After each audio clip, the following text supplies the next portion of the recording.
Madrid. Enero de 2020. Una figura se abre paso entre los pasillos del Congreso.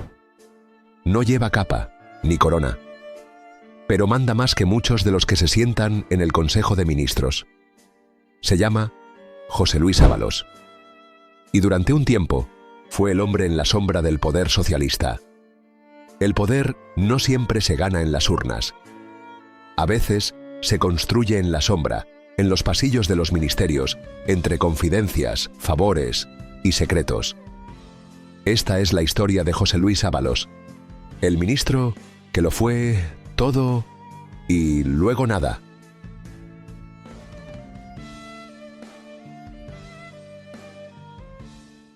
José Luis Ábalos nace en Valencia en 1959. Hijo de un obrero de Renfe, su infancia no tiene lujos, pero sí ideología. Muy pronto se acerca al comunismo. Luego se pasa al PSOE.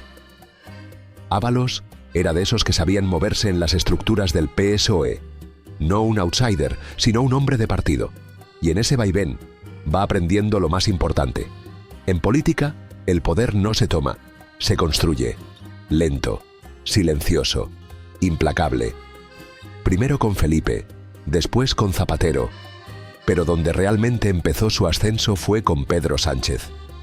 Cuando Sánchez fue defenestrado en 2016 por su propio partido, Ábalos se quedó a su lado. Fue leal. Y en política, la lealtad se paga, con poder.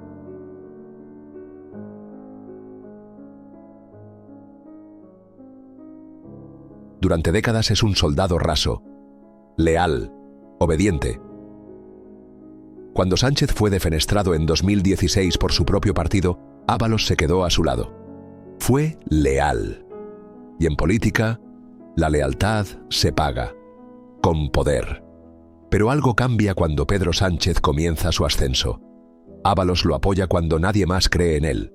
Y eso, en política, no se olvida.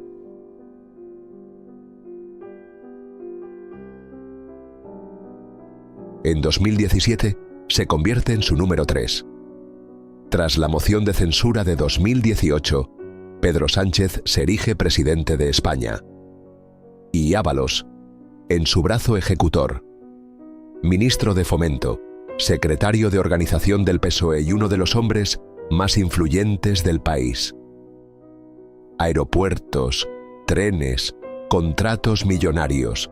Ábalos manejaba uno de los presupuestos más grandes del gobierno. Era el hombre que abría puertas, o las cerraba. Ya no es solo un peón, ahora mueve piezas. 20 de enero de 2020. Un avión aterriza en Barajas. A bordo, Delcy Rodríguez, vicepresidenta de Venezuela, sancionada por la Unión Europea. No puede pisar suelo europeo, pero lo hace. O casi. El ministro Ábalos acude de madrugada. ¿Por qué? ¿Quién lo envió? ¿Qué se negoció en esa sala VIP? El gobierno habló de un encuentro casual, pero hubo contradicciones. Primero fue un saludo, luego una reunión de unos minutos, después una gestión diplomática. Nadie sabe aún qué se habló realmente esa noche de enero. Marzo de 2020. España está paralizada por la pandemia. El país necesita mascarillas con urgencia.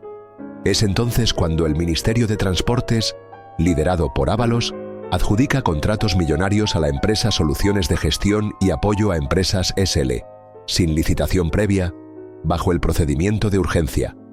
En apenas 38 minutos, una orden inicial para adquirir 4 millones de mascarillas se duplica a 8 millones, elevando el gasto a 20 millones de euros. Sin embargo, la auditoría interna revela que no hay constancia documental de dónde acabó una parte considerable de ellas.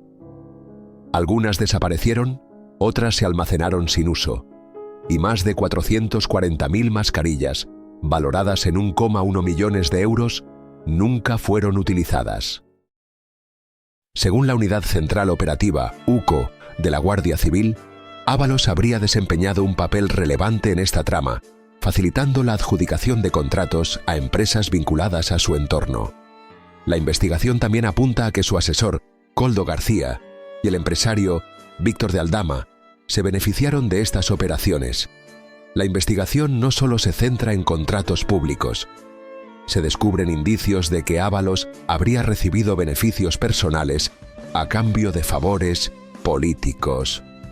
Entre ellos, el pago del alquiler de un ático de lujo en Madrid para su pareja, por un valor de 88.101 euros con 43 céntimos, abonados por de Aldama, a través de sociedades bajo su control.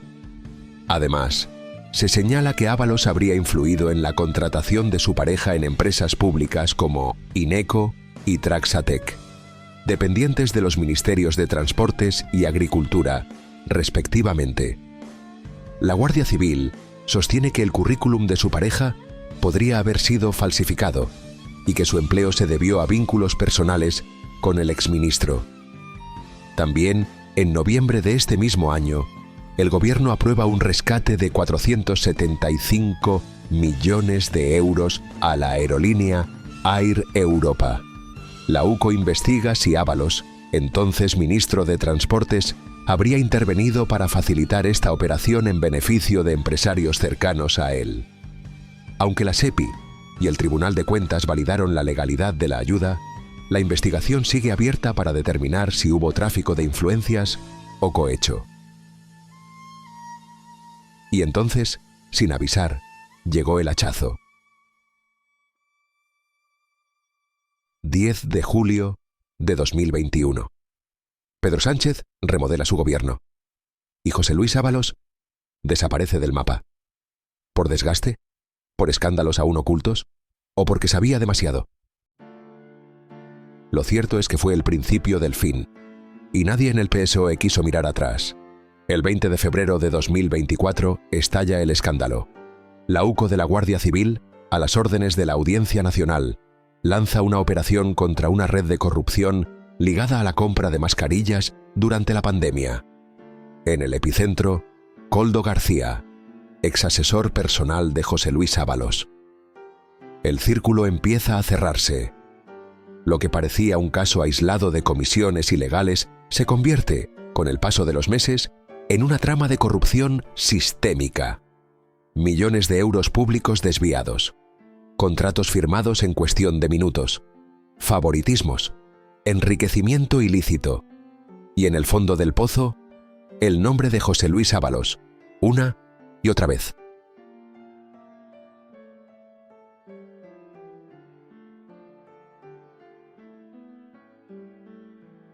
Noviembre de 2024. El Tribunal Supremo abre causa penal. Lo imputan por presuntos delitos de cohecho, malversación de caudales públicos, tráfico de influencias y pertenencia a organización criminal. Palabras mayores. Las mismas que han destruido la carrera de decenas de políticos en España. Pues todo lo que se ha venido comentando, porque nada ha quedado en el tintero. Pero nada de lo publicado.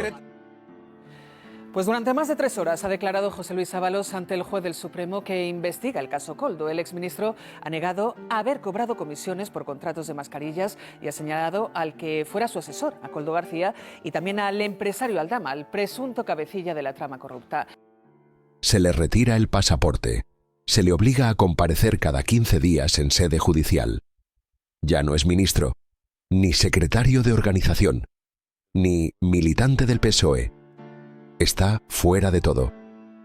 Solo, aferrado a su escaño como último salvavidas, se refugia en el grupo mixto del Congreso. Me gustaría estar haciéndolo respaldado por la dirección de mi partido. Creo que hubiera sido lo correcto, como en tantas otras ocasiones, y lo que hubiera satisfecho más a la militancia de mi partido. Es más, creo firmemente que tras haber contribuido a la conformación de un gobierno progresista tras la moción de censura de 2018, tras haber servido a nuestro país como ministro de España y habiendo ayudado como secretario de organización del Partido Socialista Obrero Español a cohesionar la militancia en un tiempo político muy complejo, muy difícil tras las primarias de 2017, me hubiera gustado tener el beneficio del compañerismo, poder haber compartido una reflexión en beneficio de nuestras siglas y de la restitución del debate público por la senda del sosiego y de la ponderación. No ha sido así, no ha sido posible.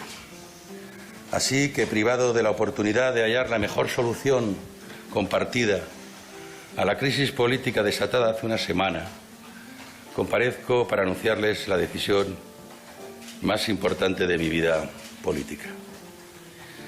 Durante estos días he escuchado todas las voces a mi alrededor. Las de quienes me detestan simplemente por mi ideología o trayectoria política, las que me desprecian porque desprecian mi propia humanidad, haciéndome contingente y fungible porque anteponen las cuestiones de poder a las de la justicia. De hombre de partido a paria parlamentario. Pero la cosa no acaba ahí. En 2018 era el arquitecto de la victoria. En 2020, el hombre que gestionaba miles de millones. En 2021, cayó sin ruido. Y en 2024, su nombre llenó los sumarios judiciales. José Luis Ábalos, profesor, político, ministro, mano derecha de Pedro Sánchez. Hoy, solo, sin partido, sin aliados, sin futuro político. ¿Fue un político ambicioso que cruzó líneas que no debía? ¿Un constructor de redes de poder que terminó enredado en su propia telaraña? ¿O es simplemente un chivo expiatorio, un peón sacrificado para salvar a la reina? Hay quienes dicen que el caso Koldo fue una estructura paralela, donde Ábalos solo prestaba su firma, sin saber lo que se cocinaba en los despachos oscuros. Otros, que era el gran muñidor, el cerebro en la sombra, el hombre que abría puertas y se quedaba con las llaves. Lo cierto es que, en política, cuando se caen las máscaras, algunos rostros no se reconocen. El poder tiene un precio, y a veces ese precio es tu alma. Y hasta aquí el vídeo de hoy. Si te ha gustado, dale like, suscríbete y activa la campanita para no perderte nada. Tu apoyo ayuda muchísimo a que este canal siga creciendo. Nos vemos en el próximo vídeo.